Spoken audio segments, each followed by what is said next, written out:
Hi, I'm Garrett Davis, and welcome to another program by G Davis TV being brought to you by AARP Georgia and the brothers from Kappa Alpha Psi Fraternity Incorporated, the Atlanta chapter.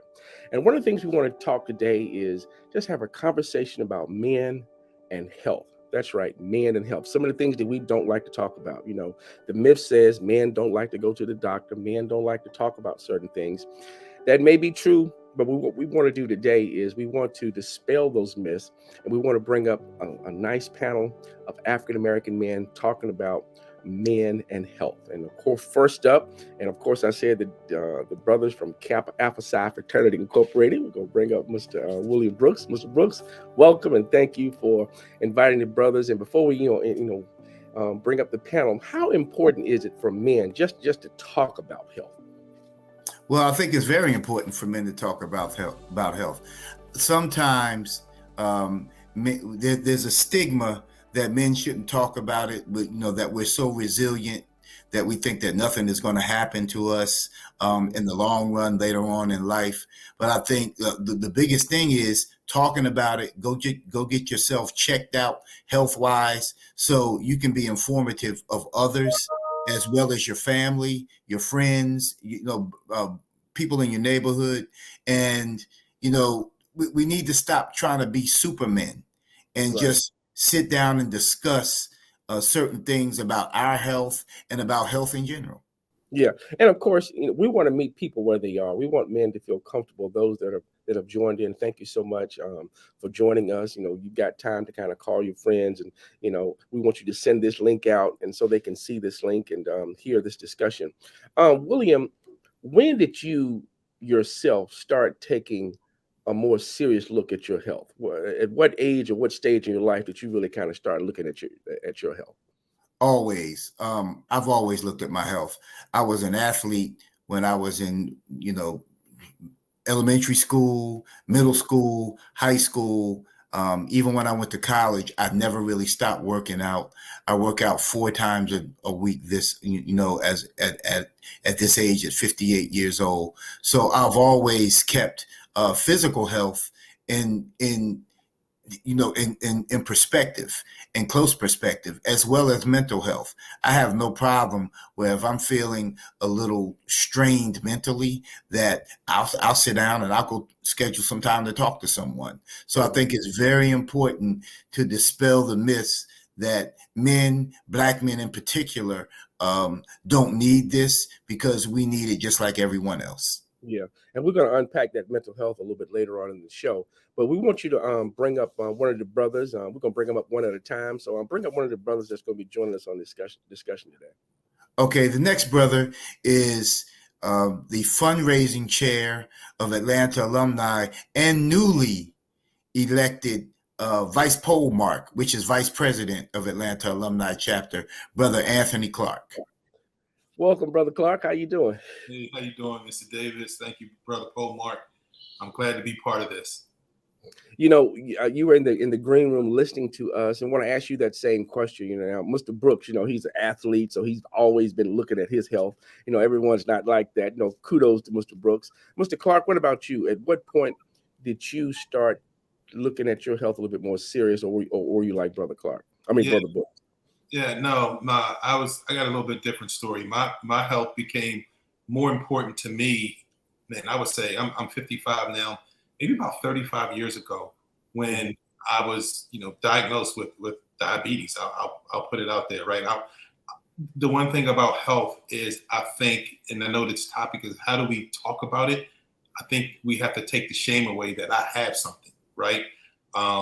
So that's when things became a little bit more important to me. But it was a process. For me, it was a lot of nutritional things, right? So trying to kick some bad habits with my nutrition to try to support a healthier lifestyle to help me. So that's kind of when I got into it more. Now, I'm fortunate from an educational standpoint, because I've been in the healthcare field working in the pharmaceutical industry with therapeutics for 30 years. So where I knew, different things about why people need to take medicines later in life, the more preventative part that you're talking about, how do we maintain healthier lifestyles and all, I really wasn't up on. And that came later in life, like I say, when I when I became a diabetic and had to make some changes to, quite honestly, try to save my life. One of the things, in my travels, I always say that we're living with something, Mm. and African Americans, whether we're living with stress, whether we're living with depression, whether we're living with diabetes, whether we're living with Alzheimer's, I think we have to say we're living with versus that way, because it's all about that lifestyle and changing that lifestyle so that we can get better. From a brotherhood standpoint, William and Anthony, what about, let's go back to before we are where we are now, maybe college days a little earlier, the friends that you hung around, the guys that you hung around with, were they into health? Were they all about that? No, I think, yeah, and I'll take the first stab at this. I don't think it was as important, or you know, people even thought about it at a younger age. I mean, you're 20, you're 30, and unless you are diagnosed with something, like I said, you think you're resilient, you think you have time, you think nothing's going to happen, and so because of that, those discussions don't take place. Right. So when you do go to the doctor, when you're maybe 28, 29, 30 years old, and they say, maybe you need to lower your cholesterol a little bit. Then you start thinking about it. So I don't think at a younger age you really think about it. And I think just like everyone, they think they're going to live forever. Oh, it's not going to happen to me. I'm not going to get old until maybe I'm 70 years old. But some of us age quicker. So I think it's good to have the discussion at an earlier age, and I hope that this discussion can help that. Yeah, and that's the answer I was looking for, because someone is watching us, they're not thinking about health. They're not thinking, they're thinking, like you said, they're thinking, things are going to last forever. Just like caregiving, you don't get a call in the middle of the night that says you're going to be a caregiver tomorrow. You get that call that says mama failed or daddy failed, meet at the hospital. You get that hospital, it's a little more serious than you thought, and someone's got to stay with mom or dad. And whoever lives closest to mom or dad, that's who ends up taking care of mom or dad. So things happen quickly and they escalate quickly. And that's the answer I wanted, because I want those men that are looking at this who are in good health or in great shape, it may not always be like that. You've always got to be in front of that curve so that, overnight, something come up and you could, like you say, you could be living with diabetes overnight. You could have kidney failure overnight. And so I think you need to be in front of the curve and been taking care of yourself as head of the house so that you can be there for the rest of the family. That's right. Gary, you said something there, right? What really starts to resonate with a lot of people, that when you're younger, I think Brother Brooks described it accurately. We're Superman, right? We're resilient. We don't think it's going to happen to us. But then there's somebody in your family that's older that something happens to, right? You just talked about a parent. And I can just remember when my parents became ill, man, did it become serious to me. Like, I mean, not even just starting to think about my health, but my financial health. Like, when I get to that age, am I going to have the resources to really take care of myself, right? Or, how do I have a plan to take care of my physical health now so that I can prolong things? So I do think it became much more serious to me, as far as a strategic, how do I plan? When something happened to my parents, it really put a light on it for me.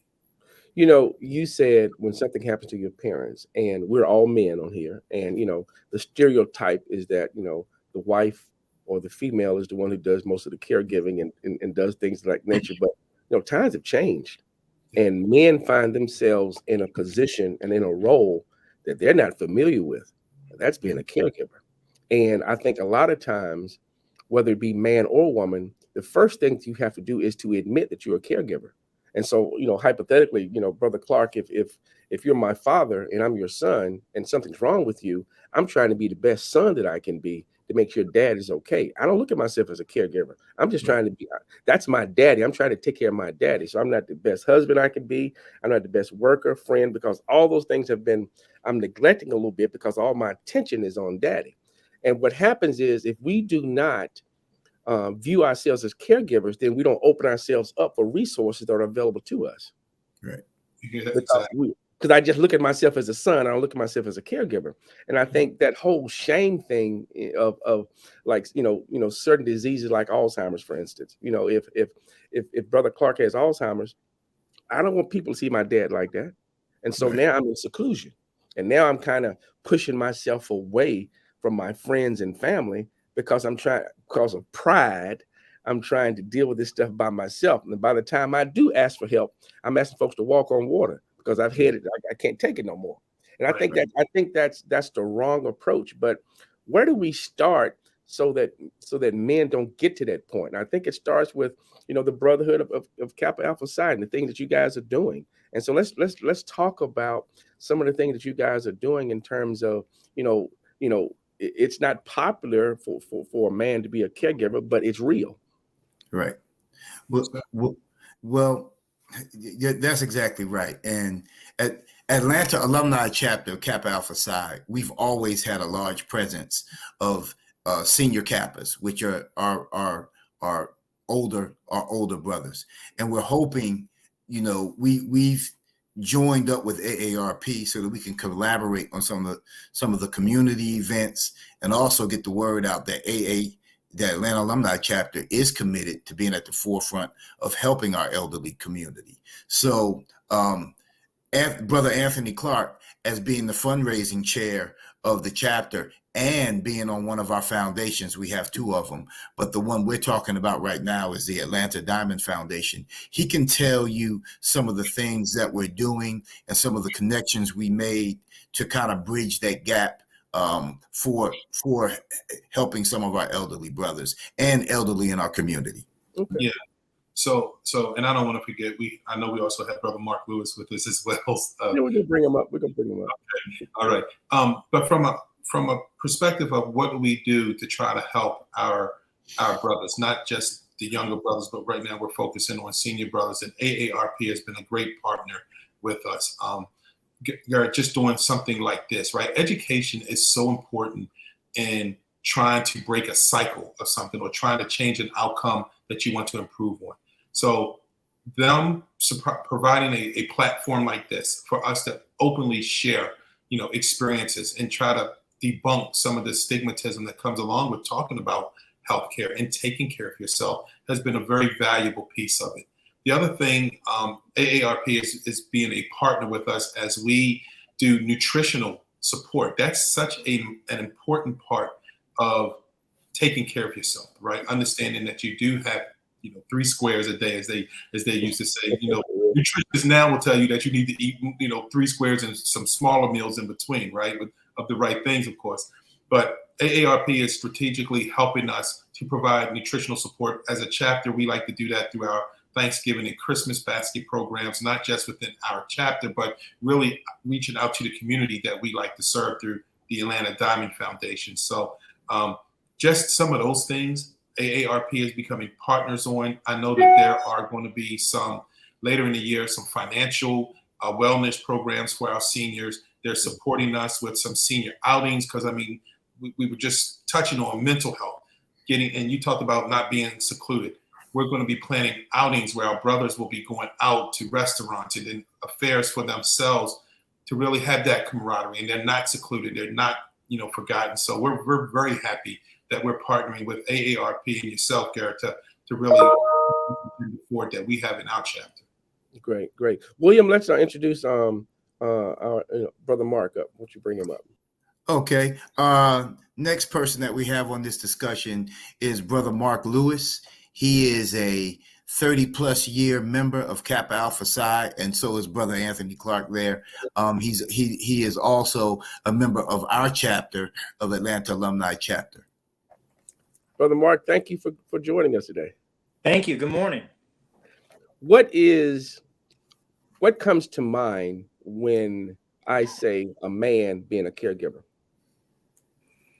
Well, I had the privilege of listening to you guys before I came on.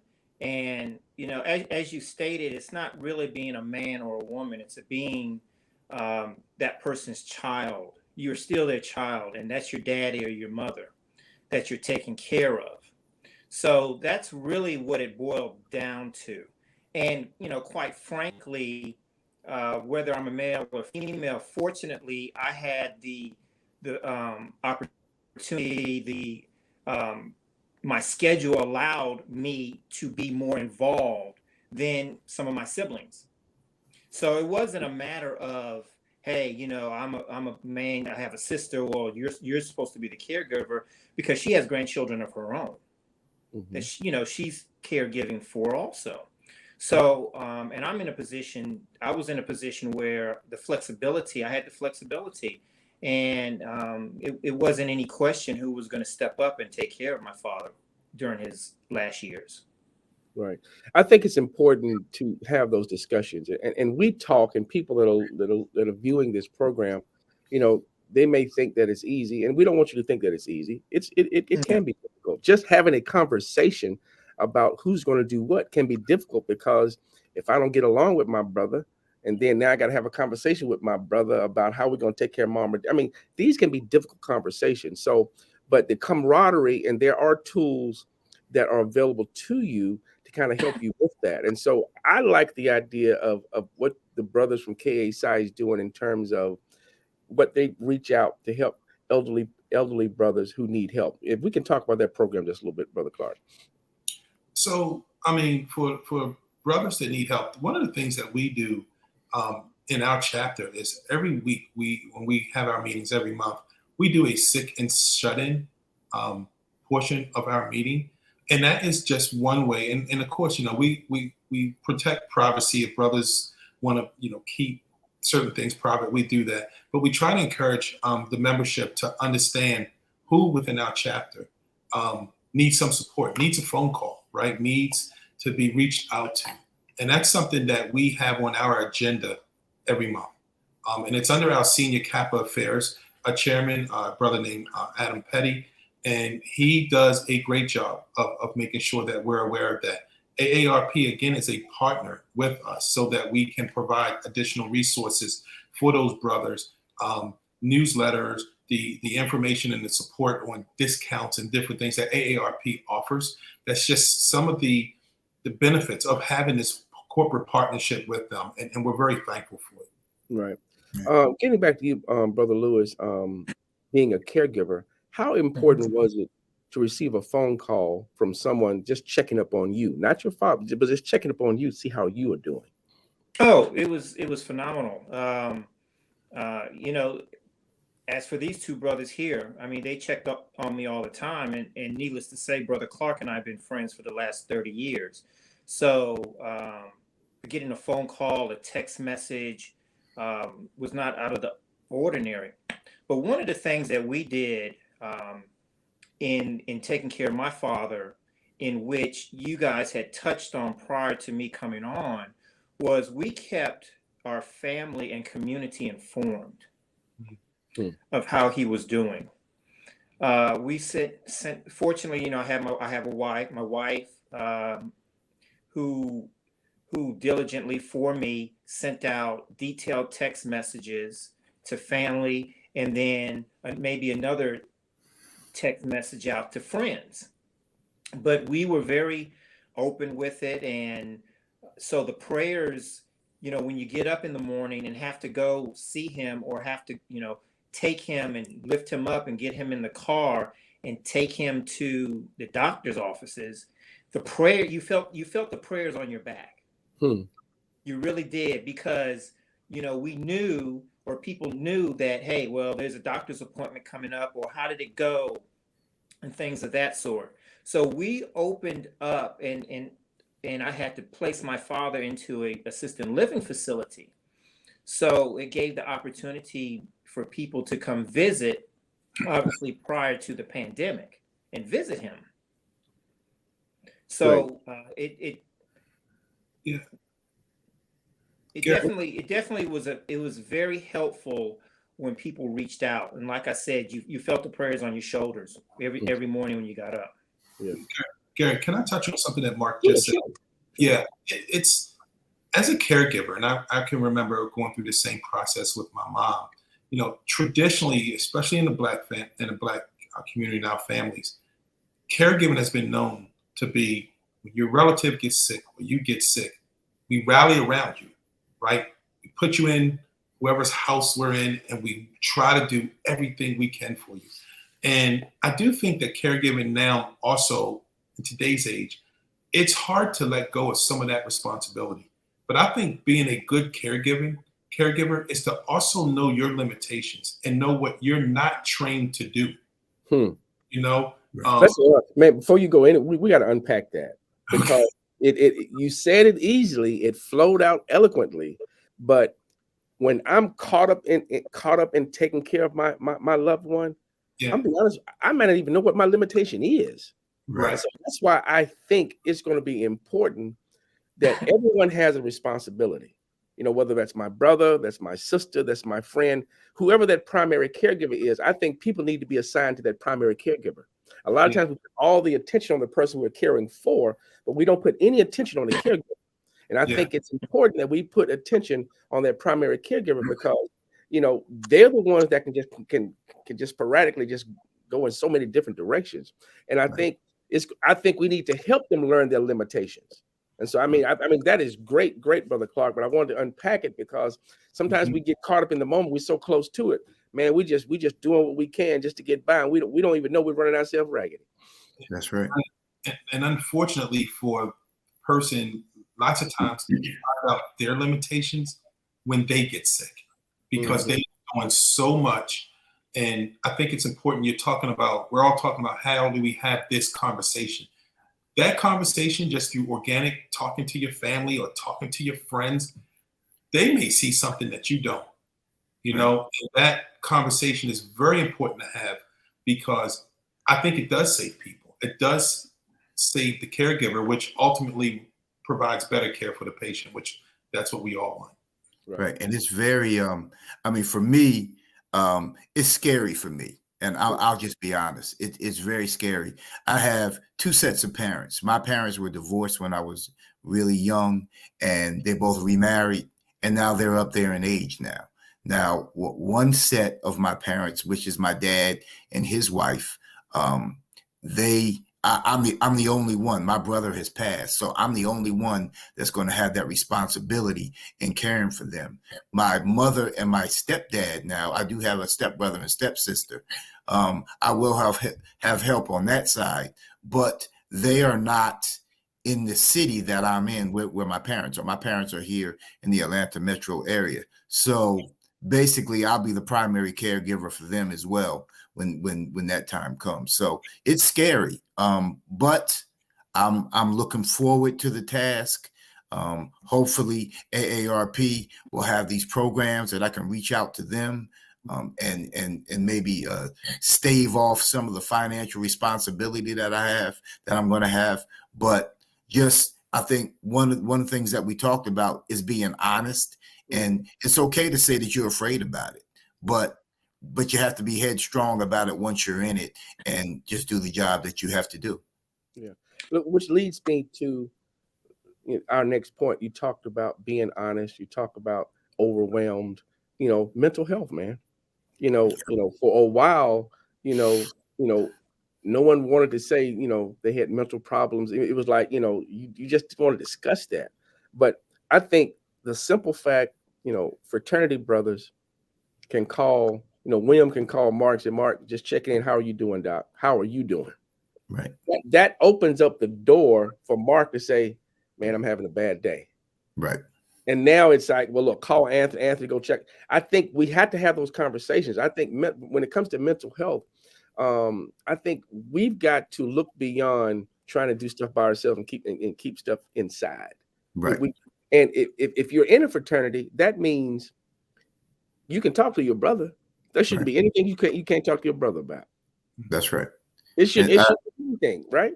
Well, I tell you, it's very interesting because it goes beyond the fraternity. It goes to it, when the pandemic hit, my father was in the healthcare facility in the Georgia that had the most deaths in the state of Georgia.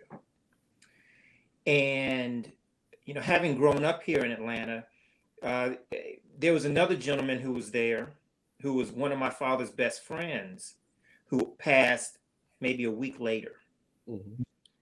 And, he and his son are Omega Psi Phi. But the thing about it is we bonded together and talked with each other and tried to lift each other up, because it was very difficult because at this point we couldn't go see our loved ones. Right.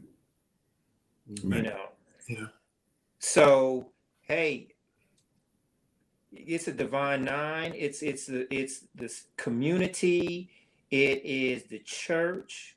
Mm-hmm. It is all these things coming together because many of our activities are held at churches. We can't do it without the church. Right. Many of these things, we're all in this together. But yes, we do turn to our fraternity brothers who may, recommend us to talk to you, Mr. Davis, or somebody else who's a member of another fraternity. Mm-hmm. So we're all in this together. Yeah, I think communication is key. I know I've been in places and talk, and people say, "Well, I don't think the church is doing what they're supposed to do." But at the end of the day, if I'm a member of that church, okay, and if I have a connection with AARP like you guys do, there's nothing for me to talk to who's over the health ministry of the church. Say, listen, have you thought about contacting AARP? I mean, I don't think we can. I don't think there's a blame game. I don't think we should be blaming the church. We should be blaming the fraternities. We should blame the community. We got to come together and talk. Yeah. And the resources are there within our reach, but we have to communicate. And communication sometimes can be hard, depending on what we're dealing with. But I think communication, we just have to talk. Well, I think that I'm sorry if I can just say one more thing, because I'm very fresh with this, and it's the communication starts, and I think Brother Clark had mentioned this before I came on, is talking amongst yourself as a family and understanding where you are financially as the parent, and communicating that with your kids, because that right there is very important. So now you know who you need to call and what you need after you call them. But in the past, not only have we been closed mouth about our health, but we also been closed mouth about our finances. And the thing about it is, we are going to get older. I mean, we take care of ourselves, and we try to take care of ourselves. I mean, my father died at 90, but he was an avid runner and ran in, probably 35 consecutive PCU road races. But it's inevitable we are going to get older. And we had the relationship in which this is what I have, and he was military. So these are resources I have here. So now you have a game plan and know, okay, when I call AARP, I know what I need to ask for. Right. So I think need to definitely communicate. Right. I think the Prepare to Care booklet that AARP has, I call it the Bible for caregivers. I want to, you were saying something about, let's just pretend the four of us are brothers, get same father, same mother. In actuality, in real life, there's going to be one of us that daddy or mama's going to tell everything to. The other three may not get it. Right. And there's always one that's going to know everything. But the three of us can't get mad at the other one because we don't know. So I think that circle of trust at the end of the day, because what happens, mom closes their eyes and, we get to fussing and fighting over this, that, and the other. But if you're my brother, then I got to trust the fact that, there's a reason mom won't tell me everything. Right. I mean, let's just be honest. There's a reason, I can't know everything because I may be the one that can't hold anything. I may be the one that messed something up. So I think when it comes to family and it comes to communication, I think you have to know the dynamic of the family that you're in too. Right. Mom had four, but four might not be able to take care of one. One of us will be the primary caregiver. Then, the other three, we got to make sure that Brother Mark is taken care of. He's the primary, but Mark can't get mad at William and Anthony because they won't help out. Right. Sometimes Anthony may not be able to help out because he can't stand to see daddy looking like that. Right. And he don't know how to say it. So he always has an excuse for not wanting to come by. Right. But Mark and Garrett and William have to understand that's who Anthony is and not get upset and mad with Anthony. And I think that's the situation that I was in, and I have to tip my hat to my siblings. I think they understood that, and my one brother's in California. And then, as I stated, my sister, is a grandmother who has pickup duty, who retired educator who, as soon as she picks them up, she's doing schoolwork with 5 days a week until mom and dad get home. So we understood, and that's a very good point. And I think we appreciated that point when the time came. Yeah. And I think once, to me, Mark is in a perfect position. If a brother is introduced to caregiving, then he needs to be connected to Mark. Because Mark can tell him what to expect, what's coming. Every situation is different, but that's why that communication is important, because you never know who you're talking to that can help you get to where you need to be. And you know, that's what I think is the beauty of we talked about the fraternity or being a part of a church. We are men of common purpose, right? And common goals. We have a chapter of over 170 brothers. There is going to be somebody in that chapter that and we always have a section at the end of our meetings called Remarks for the Good of Kappa, right? Or announcements. And there are times where people will share things there. And you will find a brother that has that same common experience that might be able to link you into additional resources like AARP, or did you have your Medicaid updated, right? So that way you can get additional resources as a caregiver, right? For the person you're taking care of. That's the one thing I love about the fraternity. I mean, yeah, we get together, we have a great time, we shuck and jive, but we are each other's mental support. And I don't know if sometimes we take it for granted, because at the end of an hour and a half conversation with either Brooks or Lewis that I'll have commonly, I feel better. Right. I don't realize it, but I feel better. So that piece of communication is very important, no matter what organization you're in. And I always would just encourage people, wherever you are, whoever's listening, reach somebody in your network that you're part of. And one other thing about that is, and I appreciate the compliment, and anybody can come speak with me as I've been through it. As I stated, it's pretty fresh. But one thing one needs to remember is, if somebody comes and talks to you about that, it's not a matter of you telling them what you did. They already know that you've been through it. Right. Okay. All right. They need for you to listen. Right. That's, in a lot of ways, just listen. Okay. I don't need for you to come back and tell me, and then by the time the end of the conversation is over, I'm listening to how strong you are. And I'm not. Right. Because I'm having problems with this. Okay. So just listen. Right. And I think when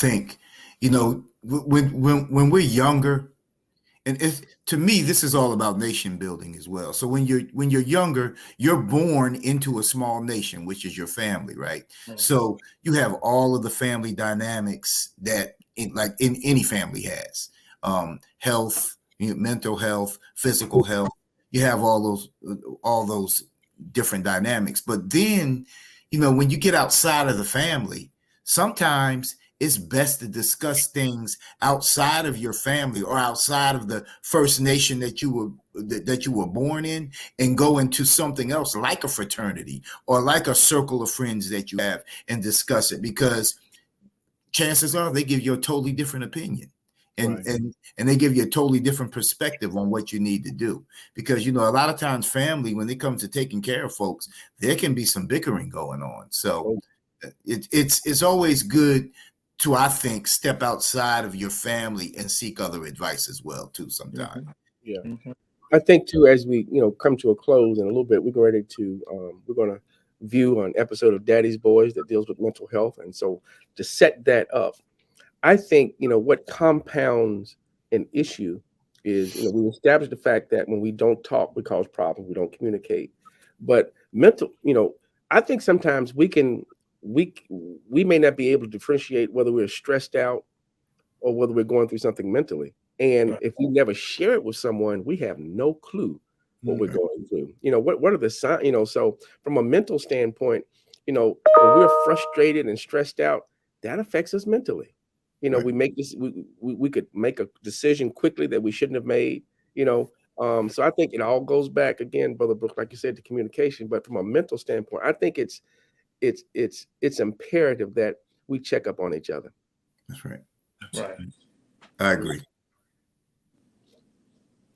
Brother Clark, in our few minutes left, you want to talk about any of the like the drive-by for the elderly brothers? Tell us about that program in case someone is wants to donate and help out with that.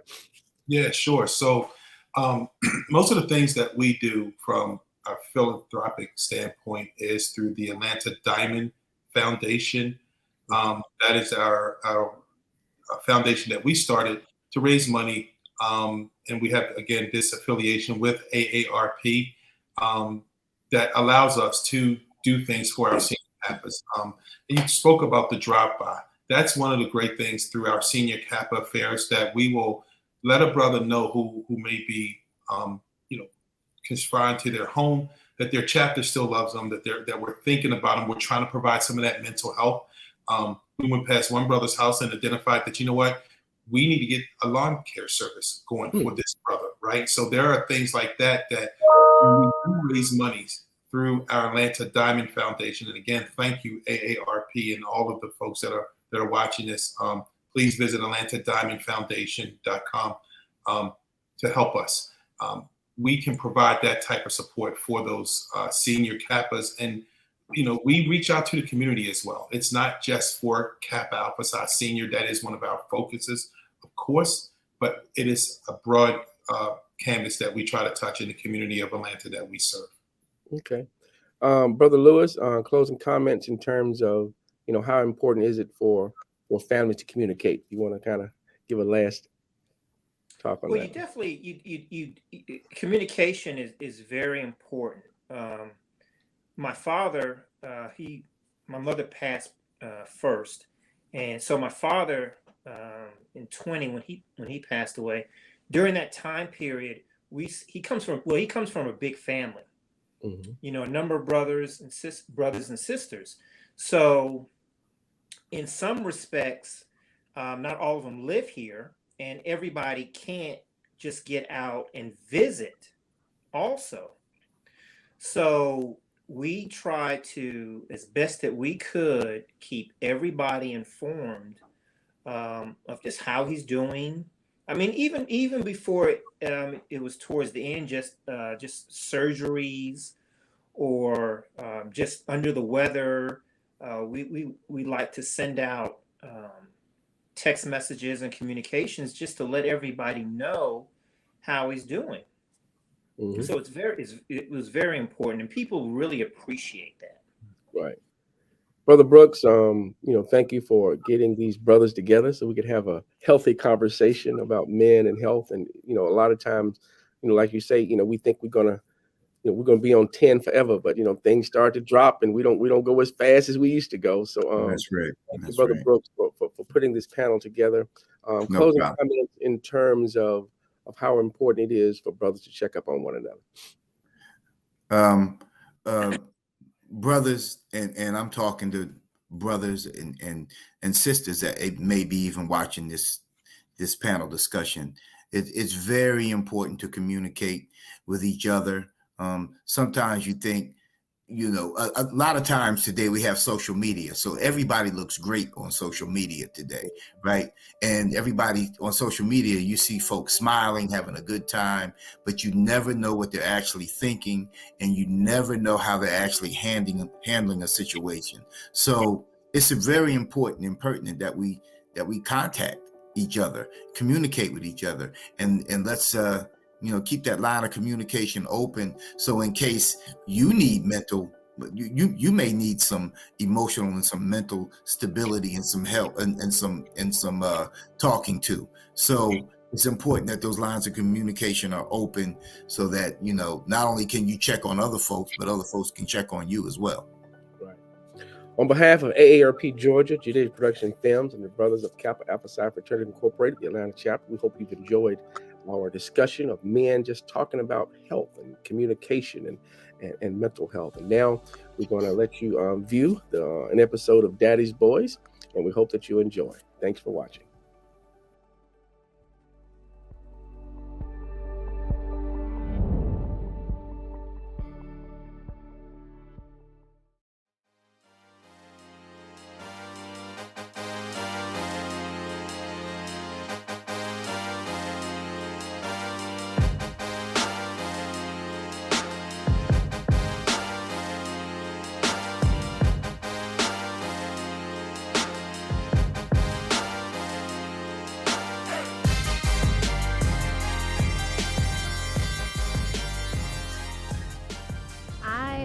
Appreciate you taking me home. I really need to get my transportation worked out. But that's no problem. I mean, that's what a good business partner does, right? Right. So this is how you roll. No, not really. This is my brother's. He's a big-time engineer, but I have to meet him and my cousin tonight, so taking you is no problem.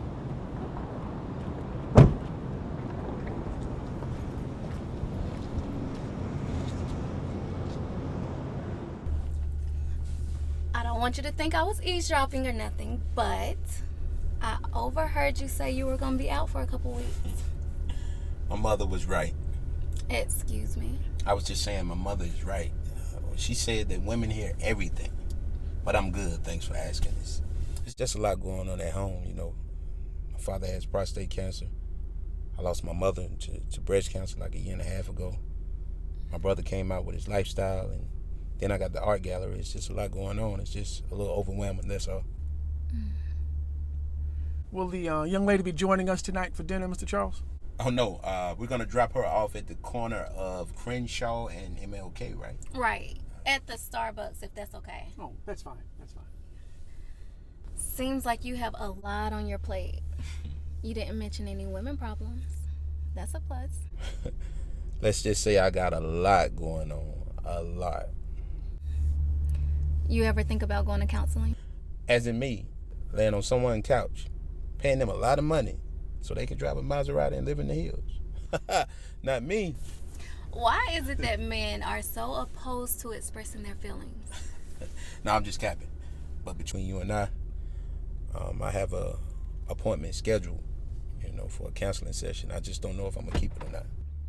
Not to get in you guys' conversation, but women like to talk a lot, very loquacious. Men, they like to process things. Oh, is that what y'all calling it now? Processing?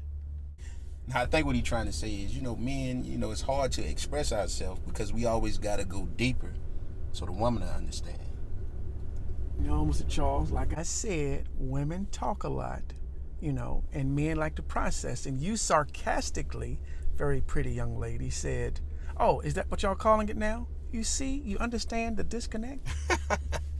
He does have a point, right? You know, with everything that's going on in the world and what we have to deal with at work, and then we got to come home to our women and deal with the same thing. No disrespect. None taken. I just feel like once a man learns how to communicate his feelings, his stress levels will go down. Until then, men will always be frustrated at the fact that women can't read your mind. Well, we're at your stop. No disrespect. I hope you keep your appointment.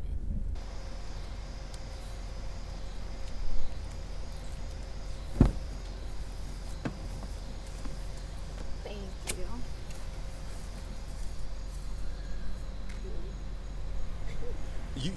You can keep your money in your pocket. Now, she's single. She ain't want for nothing. She might be single, but she fine, just like my dad used to say. What? Somebody somewhere sick of her. I don't care how fine they are. Janet Jackson, Beyonce, all of them. Somebody somewhere sick of them. I don't know what the hell you talking about. Jermaine Dupri, he gave up Janet, didn't he? How many men Halle Berry done had? I don't care how fine she is. Somebody somewhere sick of her. I ain't see.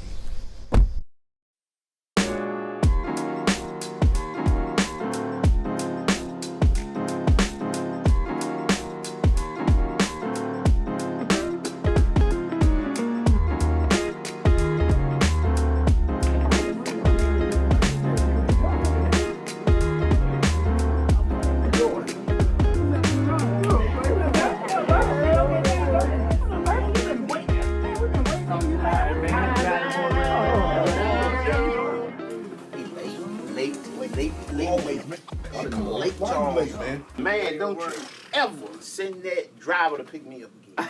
Ever. Joe? I mean, he's practically family. Man, he ain't no kin to me.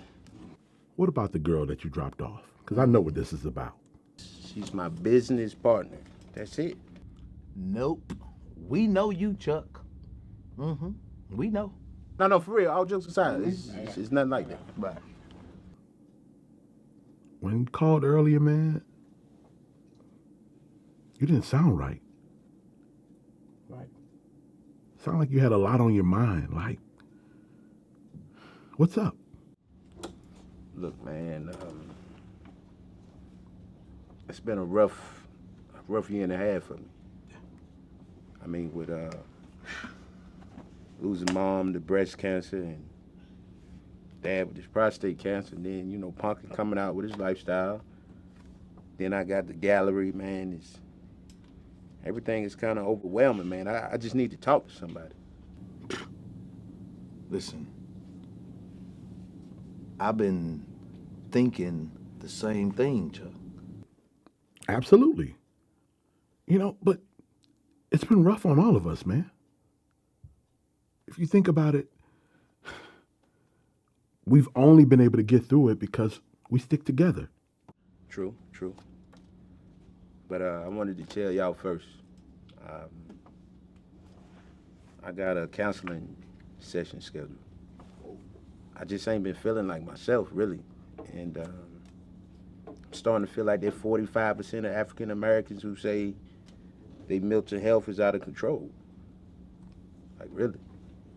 Me personally, Chuck, I think talking is good, bro. African Americans deal with stress more than Hispanics, Latinos, white, especially black men, you know what I mean? I mean, bro, our people, we've been through so much. But our counterparts, they get all type of breaks. They don't have to deal with the injustice. I mean, it's a lot on us, man. Listen, Martin and Malcolm. Chuck, you called this meeting. We're here to talk. We're not talking about them. We're talking about us. Okay? Right? Okay, well, I'll keep the main thing. What made you want to speak with someone? Well, I don't want to say I'm depressed. It's more like stress. I mean, I'm staying busy, and I went back to the gym. You know, I put on like 20 since the pandemic, but you know, I'm getting back right. You know what I mean? So I just ain't feeling like myself. You know what, Chuck? I would have never thought that. You know, the way you laugh and joke, I would have never thought that. Sounds like a coping strategy. What? Yeah, coping strategy. Men all over the world develop coping strategies that don't allow them to sit on someone's couch and pour their hearts out. So the fact that you're reaching out to say, okay, I want to speak with a counselor, I applaud that, baby bro. So what you trying to say? I'm secretly trying to hide my feelings by the way that I'm acting or the things that I'm doing. Is that what you're saying? Absolutely. That's exactly what I'm saying. I mean, you think about the top 10 strategies that men use to avoid sitting on someone's couch. You're practically doing them every day. What are you talking What? about? What? Like what? Okay. Let's take exercising. Man, I'm supposed to do that. Okay, how about staying busy? I run my own business, man. What do you think I'm gonna be doing? Business. Business, right? Okay. How about the fact that you're always trying to mask your pain, your fears with humor? Man, I'm a baby said the entertainer, man. What is your problem? You know what? Man, I really need to pay attention to my own health and the way it's all affecting me. Yeah, now we talking. Let's get to the nitty gritty. Cause I know I ain't the only one feeling like this. What y'all doing? How y'all feeling? How y'all dealing with everything? Look, I'm gonna be honest, Chuck. all of this year, it has made me really think about how I need to take care of myself. You know, I need to figure out ways to deal with everything I'm dealing with. I was talking to Uncle Bebe. And Uncle Bebe directed me to the AARP website. You lost me when you said Uncle Bebe, because I know he doesn't have good advice. You barely 33. Why are you talking about AARP? Listen, he gave me great advice on the AARP website. He just went in and typed in mental health, all kind of stuff popped up, a video on self-care. We gotta take care of ourselves, right? There's a blog also that I want you to go to, right? And it's older African Americans and how depression goes undetected and undertreated. There have also been signs given, resources and tools that are able to detect depression in other family members.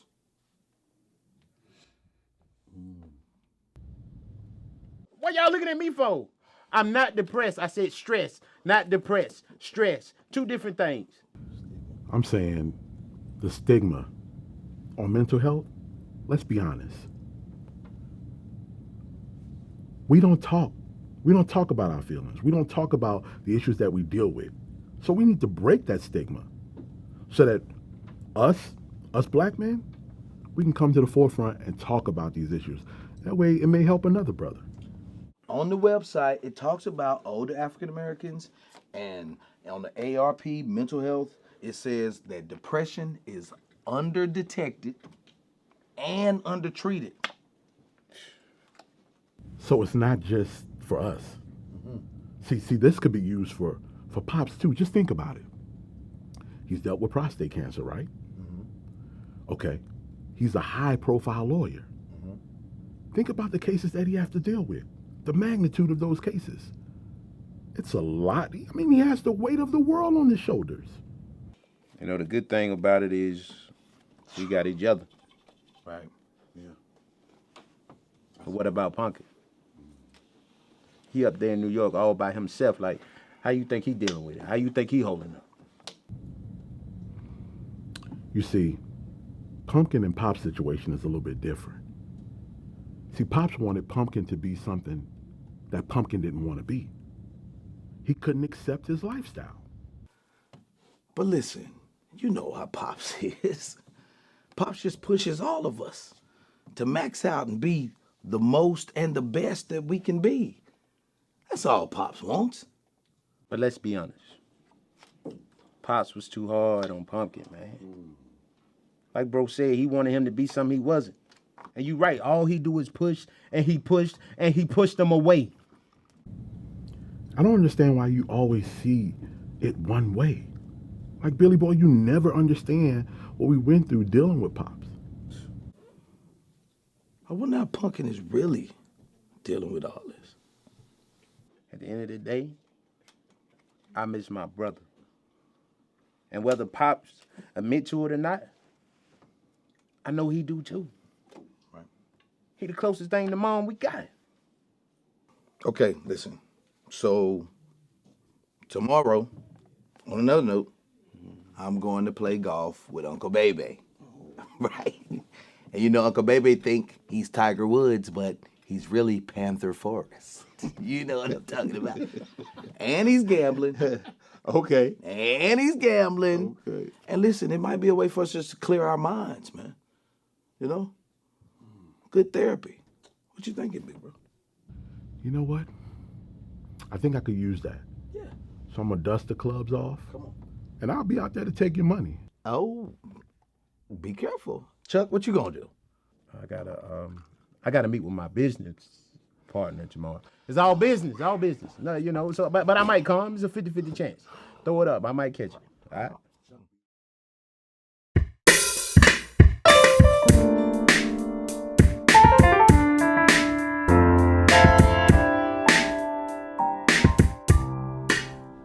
Good morning, baby. How are you? Doing good, man. Hey, check this out. Man, I know you're going to hit the links with us today, man. Billy Boy and Junior playing, man. So you know that skins pot's going to be fat to death. That sounds like fun, but I'm not going to be able to go on that trip with you guys. You understand. I got to meet a client in, say, about an hour or so. No, I don't understand. When are you going to find time for yourself and your sons? When are you going to mind your business and stay out of mine? When is the last time you talked to Charles? Hey, babe, what am I talk to Charles about? Man, you are really something else. You know that? Man, your sons are going through a lot right now. From losing their mother, to your condition, to the way you push your own son out this family. Whoa. Just because you're my brother and you live in my house, it does not give you the right to talk to me any kind of way. Bro, just be a man about it. Stop running from your problems. Man, I stay in this house. I know you got a lot on you right now. Then if you need to talk to someone, so be it. Man, mental health ain't no joke. Mental health? I said I was fine. Fine? That's why you walk around this house moping all the time? Man, stop trying to carry all these burdens by yourself. You're not alone, bruh. You know, baby, stop beating around the bush and tell me how you really feel.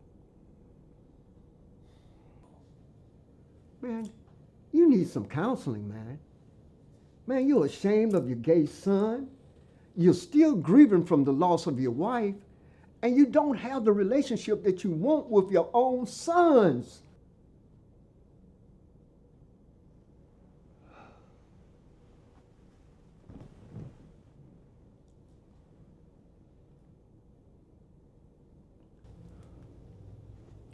Bruh, you okay? Brother. Oh, I'm not all right. Baby, you're like you don't remember how we were raised. To be strong through every adverse situation. But I guess I'm just thinking about myself. You're right. I mean, how do you think I feel? It's hard for me to admit that my son is gay. Bro, it should be easy. Man, Pumpkin is your son. Man, you getting caught up into what other people may think or say. Man, do you remember when you had to defend Junior when he was falsely accused of cheating on that test? Yeah, I remember that. But I knew the boy didn't cheat. That's why I went out of my way just to prove a point. What about Charles? Man, when he got in all that debt and was spending every dime he ran across, including yours. Yeah, that boy know how to tear up a wallet, don't he? Well, you better say it. But I had to show Charles some tough love and to teach him some responsibility. But my brother, when it comes to Pumpkin, man, you don't have the time or the energy to defend his decisions. Man, regardless if you accept it or not, he is still your son. I mean, you're right, baby. Bro, you're only thinking about yourself. How do you think he's feeling right now, man? He's out there on an island all by himself. And trust me, all that boy wants is his father's love.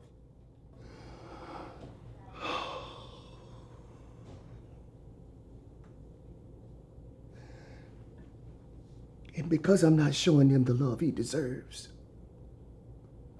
or allowing him to be himself, it's affecting his brothers, and it's affecting him. Ding, ding, ding, ding, ding. Man, you ought to just pay me that $300 an hour.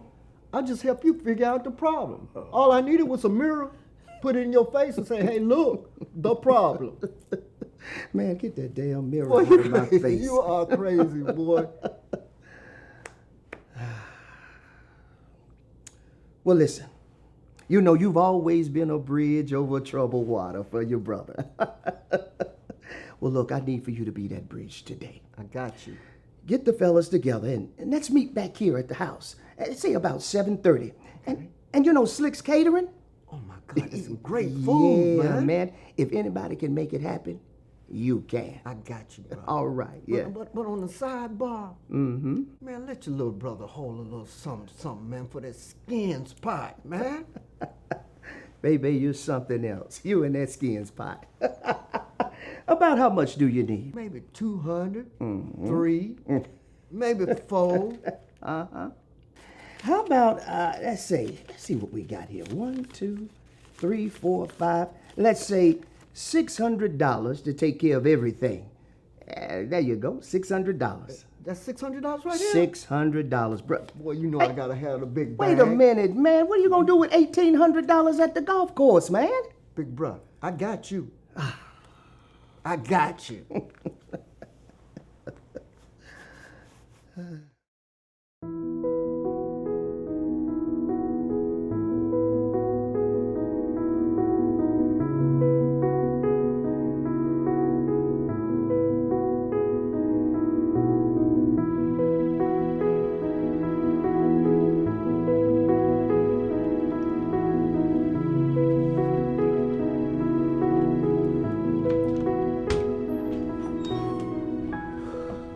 Good afternoon. Good afternoon.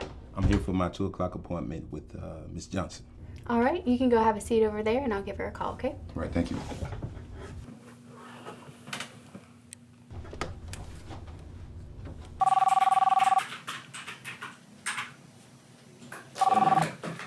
Yes. Your 2 o'clock appointment is here. Okay, send him right in. Alrighty, I'll send him in. If you'll go down the hall, last door on the left, she's ready for you. All right.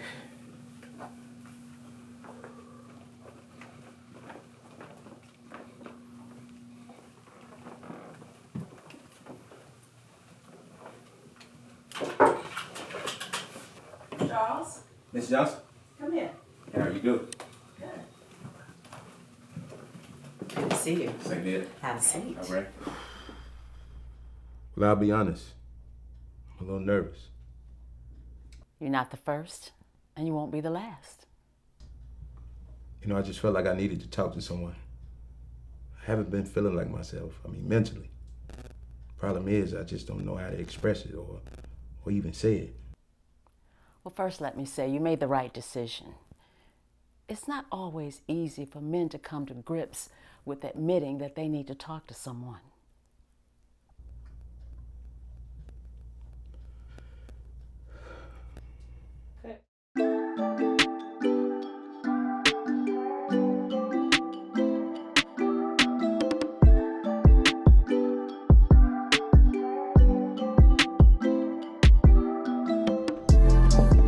Fellas, I had a great conversation with your father this morning about his attitude towards punking. Now, why would you do that, man? Always making things worse. I know what he said too. He said, "Hey, baby, you live with me. Your first black-owned business is your own business. Stay out my business. Them my kids. You got a year. You got 6 months to mind your business. 6 months to leave mine alone." Yeah, I know what he said. He's been saying it all our lives. Actually, he said that he was selfish and that he was wrong for the way he treated punking. I think your pops needs counseling. Wait, counseling? Are you serious, Unc? Look, I think he should look into it. We was just talking to Chuck today. It's the same place where Chuck is right now, huh? Wow, that's great. My brother, the older he gets, man, the more he realizes his earlier mistakes in life. Man, so I'm telling you, don't question it, go with it. I also told him to stop being upset that punking is gay. Whoa, listen, okay. I think you just giving us all this information because you're trying to throw our heads off for when we get out on the green, so you can take our green. I know what you're doing. Nope. Man, I know my brother, and he's trying, man. He's really trying hard with you guys. As a matter of fact, he wants you guys to come to a cookout this evening at 7:30. It's catered by Slicks, drinks, everything. He's paying for everything. That's the way he feels. I mean, you don't have to twist my arm. You say free drinks, I'm there.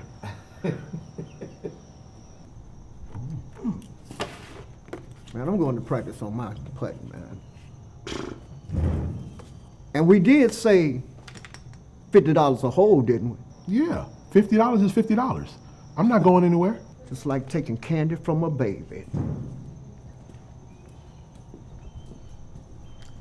He always hustling. Hey. Listen, man. You think Pop's serious this time? Well, yeah, it sounds like that. Maybe we should hear his heart. I think him inviting us over is like a start. Well, I'm glad he paying, because you know his brother trying to take all our money. I ain't gonna have none. Speak for yourself, man. Right. Because I'm going down swinging. All right? Rumble, young man, rumble. Go, you better swing it. Swing, swing, swing, swing, swing. You're a swinger.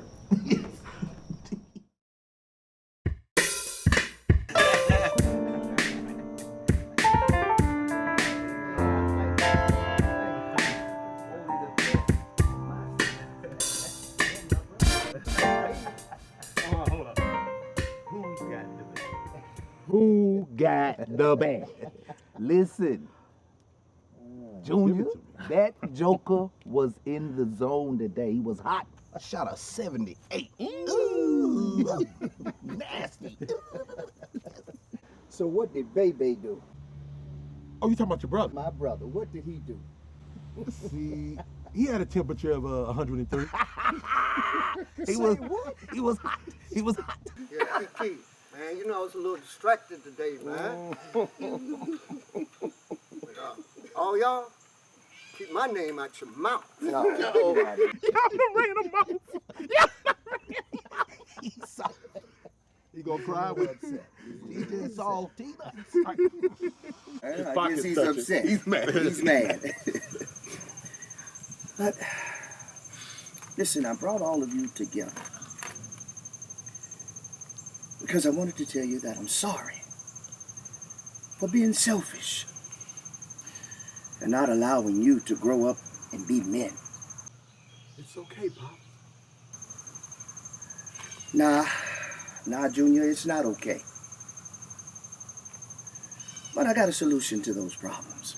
Well, should I say, my problem. How about we take a family trip and let's go see your brother together? You know, I gotta make things right with him. Pops, I don't do a lot of crying. You're messing me up though right now. Well, Pops, I might as well to tell you. I've been going to counseling.